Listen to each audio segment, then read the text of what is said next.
بسم الله الرحمن الرحيم ياسين والقرآن الحكيم إنك لمن المرسلين على صراط مستقيم تنزيل العزيز الرحيم لتنذر قوما ما أنذر آباؤهم فهم غافلون لقد حق القول على أكثرهم فهم لا يؤمنون إنا جعلنا في أعناقهم أغلالا فهي إلى الأذقان فهم مقمحون وجعلنا من بين أيديهم سدا ومن خلفهم سدا فأغشيناهم فهم لا يبصرون وسواء عليهم أنذرتهم أم لم تنذرهم لا يؤمنون إنما تنذر من اتبع الذكر وخشي الرحمن بالغيب فبشره بمغفرة وأجر كريم إنا نحن نحيي الموتى ونكتب ما قدموا وآثارهم وكل شيء أحصيناه في إمام مبين واضرب لهم مثلا أصحاب القرية إذ جاءها المرسلون إذا أرسلنا إليهم اثنين فكذبوهما فعززنا بثالث فقالوا إنا إليكم مرسلون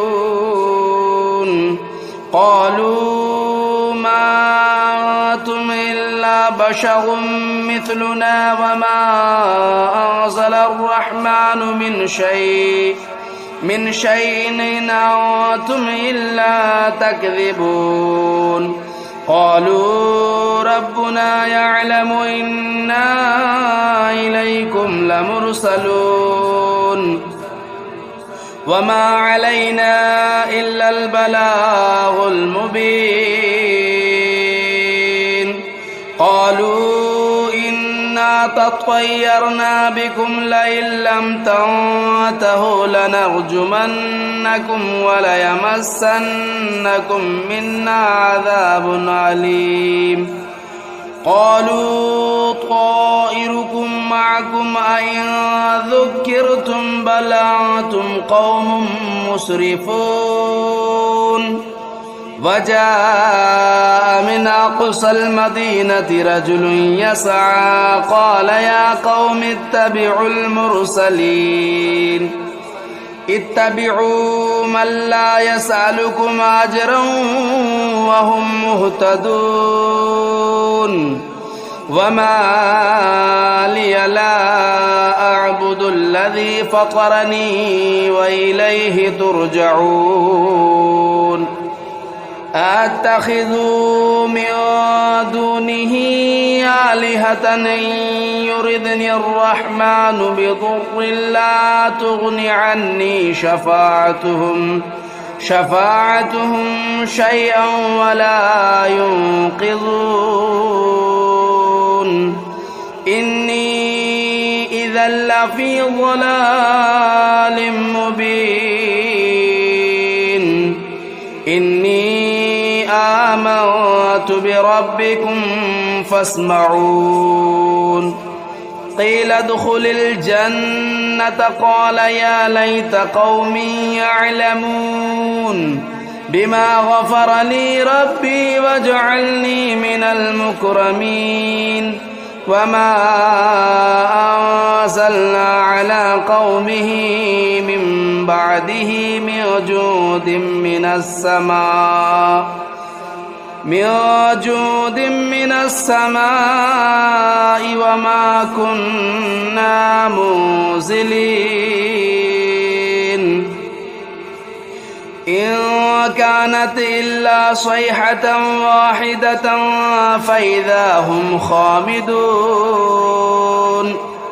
يا حسرة على العباد ما يأتيهم من رسول إلا كانوا به يستهزئون ألم يروا كم أهلكنا قبلهم من القرون أنهم إليهم لا يرجعون وإن كل لما جميع لدينا محضرون وآية لهم الأرض الميتة أحييناها وأخرجنا منها حبا فمنه يأكلون وجعلنا فيها جنات من نخيل وأعناب وفجرنا فيها من العيون ليأكلوا من ثمره وما عملته أيديهم أفلا يشكرون سبحان الذي خلق الأزواج كلها مما تنبت الأرض ومن أنفسهم ومما لا يعلمون وآية لهم الليل نسلخ منه النهار فإذا هم مظلمون والشمس تجري لمستقر لها ذلك تقدير العزيز العليم والقمر قدرناه منازل حتى عاد كالعرجون القديم لا الشمس ينبغي لها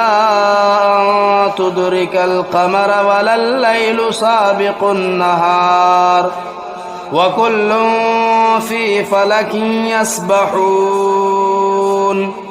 وآية لهم أنا حملنا ذريتهم في الفلك المشحون وخلقنا لهم من مثله ما يركبون وإن نشأ نغرقهم فلا صريخ لهم ولا هم ينقذون إلا رحمة منا ومتاعا إلى حين وإذا قيل لهم اتقوا ما بين أيديكم وما خلفكم لعلكم ترحمون وما تأتيهم من آية من آيات ربهم إلا كانوا عنها معرضين وإذا قيل لهم أنفقوا مما رزقكم الله قال الذين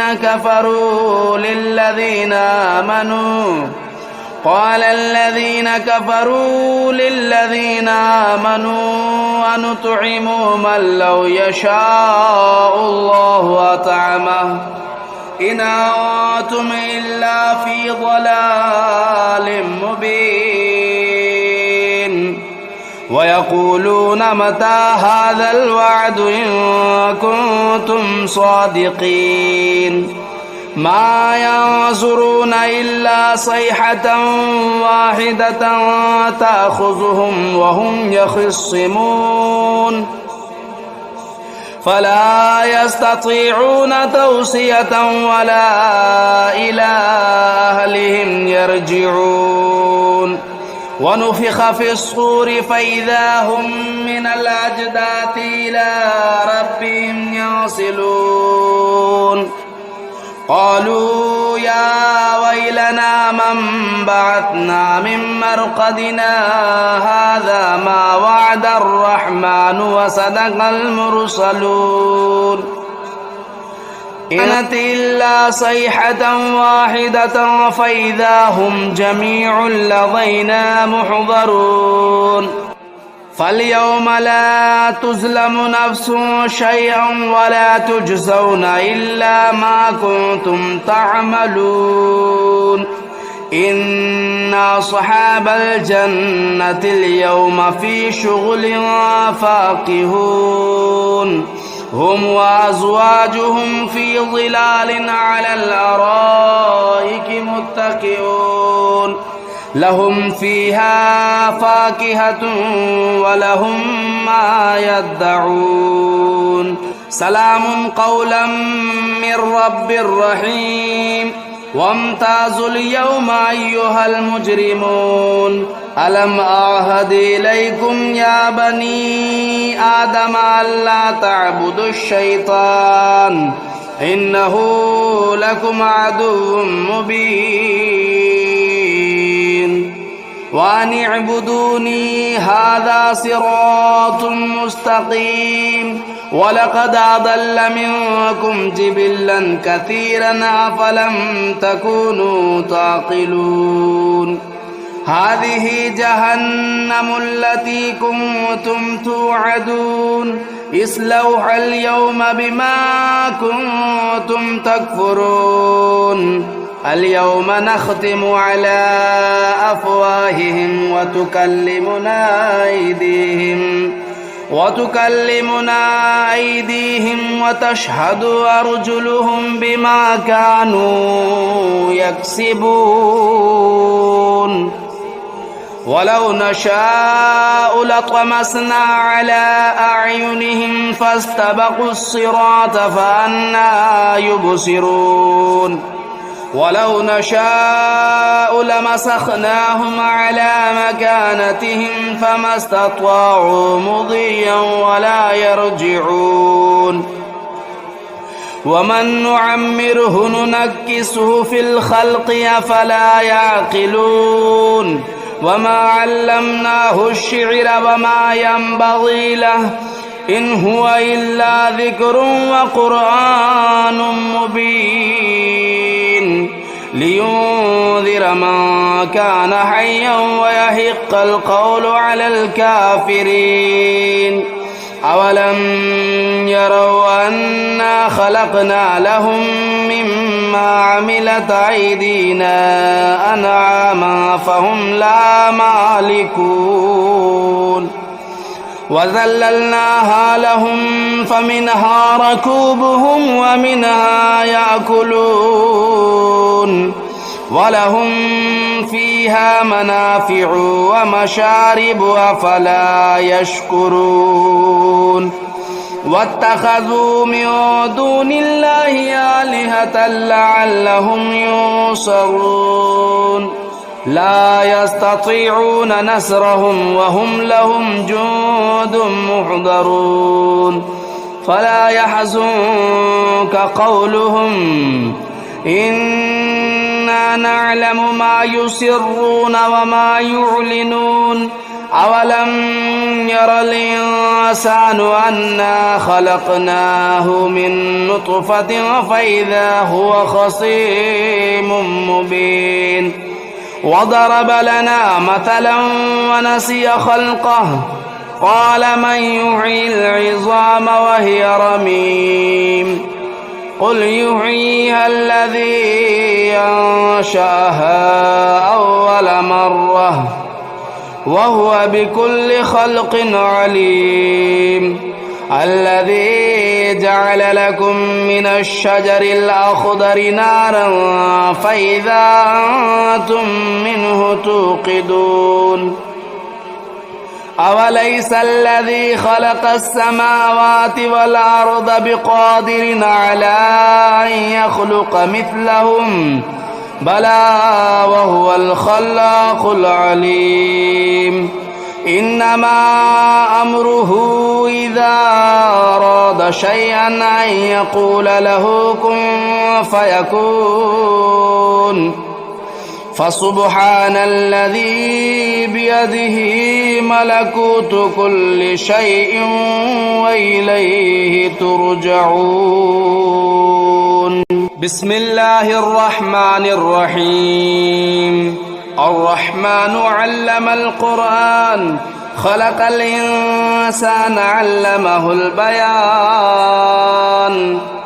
الشمس والقمر بحسبان والنجم والشجر يسجدان والسماء رفعها ووضع الميزان ألا تطغوا في الميزان وأقيموا الوزن بالقسط ولا تخسروا الميزان والأرض وضعها للأنام فيها فاكهة والنخل ذات الأكمام والحب ذو العصف والريحان فبأي آلاء ربكما تكذبان خلق الإنسان من صلصال كالفخار وخلق الجان من مارج من نار فبأي آلاء ربكما تكذبان رب المشرقين ورب المغربين فبأي آلاء ربكما تكذبان مرج البحرين يلتقيان بينهما برزخ لا يبغيان فبأي آلاء ربكما تكذبان يخرج منهما اللؤلؤ والمرجان فبأي آلاء ربكما تكذبان وله الجوار المنشآت في البحر كالأعلام فبأي آلاء ربكما تكذبان كل من عليها فان ويبقى وجه ربك ذو الجلال والإكرام فبأي آلاء ربكما تكذبان يسأله من في السماوات والأرض كل يوم هو في شأن فبأي آلاء ربكما تكذبان سنفرغ لكم أيها الثقلان فبأي آلاء ربكما تكذبان يا معشر الجن والإنس إن استطعتم أن تنفذوا من أقطار السماوات والأرض فانفذوا لا تنفذون إلا بسلطان فبأي آلاء ربكما تكذبان يرسل عليكما شواظ من نار ونحاس فلا تنتصران فبأي آلاء ربكما تكذبان فإذا انشقت السماء فكانت وردة كالدهان فبأي آلاء ربكما تكذبان فيومئذ لا يسأل عن ذنبه إنس ولا جان فبأي آلاء ربكما تكذبان يعرف المجرمون بسيماهم فيؤخذوا بالنواصي والأقدام فبأي آلاء ربكما تكذبان هذه جهنم التي يكذب بها المجرمون يطوفون بينها وبين حميم آن فبأي آلاء ربكما تكذبان ولمن خاف مقام ربه جنتان فبأي آلاء ربكما تكذبان ذواتا أفنان فبأي آلاء ربكما تكذبان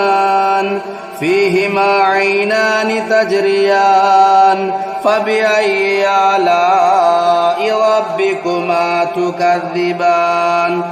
فيهما من كل فاكهة زوجان فبأي آلاء ربكما تكذبان متكئين على فرش بطائنها من استبرق وجنى الجنتين دان فبأي آلاء ربكما تكذبان فيهن قاصرات الطرف لم يطمثهن إنس قبلهم ولا جان فبأي آلاء ربكما تكذبان كأنهن الياقوت والمرجان فبأي آلاء ربكما تكذبان هل جزاء الإحسان إلا الإحسان فبأي آلاء ربكما تكذبان ومن دونهما جنتان فبأي آلاء ربكما تكذبان مدهامتان فبأي آلاء ربكما تكذبان فيهما عينان نضاختان فبأي آلاء ربكما تكذبان فيهما فاكهة والنخل والرمان فبأي آلاء ربكما تكذبان فيهن خيرات حسان فبأي آلاء ربكما تكذبان حور مقصورات في الخيام فبأي آلاء ربكما تكذبان لم يطمثهن إنس قبلهم ولا جان فبأي آلاء ربكما تكذبان متكئين على رفرف خضر وبخري حسان فبأي آلاء ربكما تكذبان تبارك اسم ربك ذو الجلال والإكرام بسم الله الرحمن الرحيم تبارك الذي بيده الملك وهو على كل شيء قدير الذي خلق الموت والحياة ليبلوكم أيكم أحسن عملا وهو العزيز الغفور الذي خلق 7 سماوات طباقا ما ترى في خلق الرحمن من تفاوت فارجع البصر هل ترى من فطور ثم ارجع البصر كرتين ينقلب إليك البصر خاسئا وهو حسير ولقد زينا السماء الدنيا بمصابيح وجعلناها رجوما للشياطين وأعتدنا لهم عذاب السعير وللذين كفروا بربهم عذاب جهنم وبئس المصير إذا ألقوا فيها سمعوا لها شهيقا وهي تفور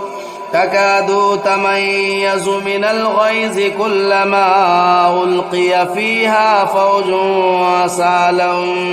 سألهم خزنتها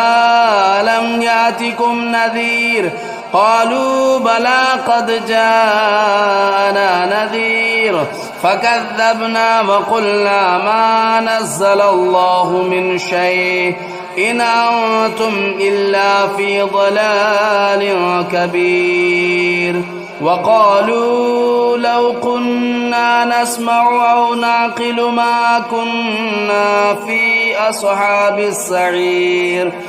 فاعترفوا بذنبهم فسحقا لأصحاب السعير إن الذين يخشون ربهم بالغيب لهم مغفرة وأجر كبير وأسروا قولكم أو اجهروا به إنه عليم بذات الصدور ألا يعلم من خلق وهو اللطيف الخبير هو الذي جعل لكم الأرض ذلولا فامشوا في مناكبها وكلوا من رزقه وإليه النشور أأمنتم من في السماء أن يخسف بكم الأرض فإذا هي تمور أم أمنتم من في السماء أن يرسل عليكم حاصبا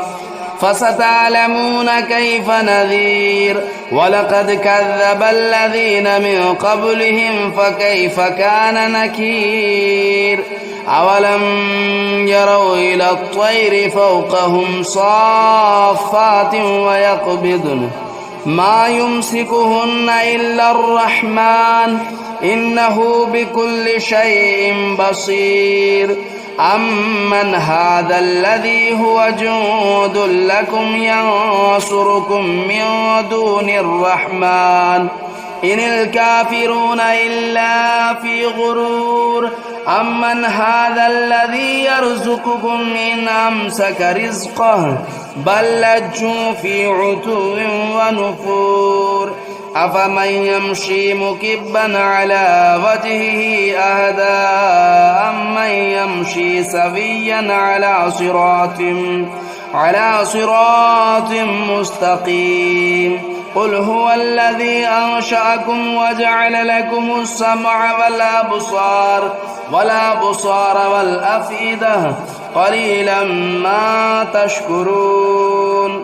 قل هو الذي ذرأكم في الأرض وإليه تهشرون ويقولون متى هذا الوعد إن كنتم صادقين قل إنما العلم عند الله وإنما أنا نذير مبين فلما رأوه زلفة سيئت وجوه الذين كفروا وقيل هذا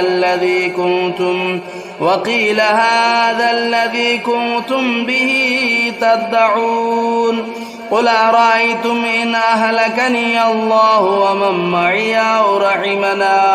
أو رحمنا فمن يجير الكافرين من عذاب أليم قل هو الرحمن آمنا به وعليه توكلنا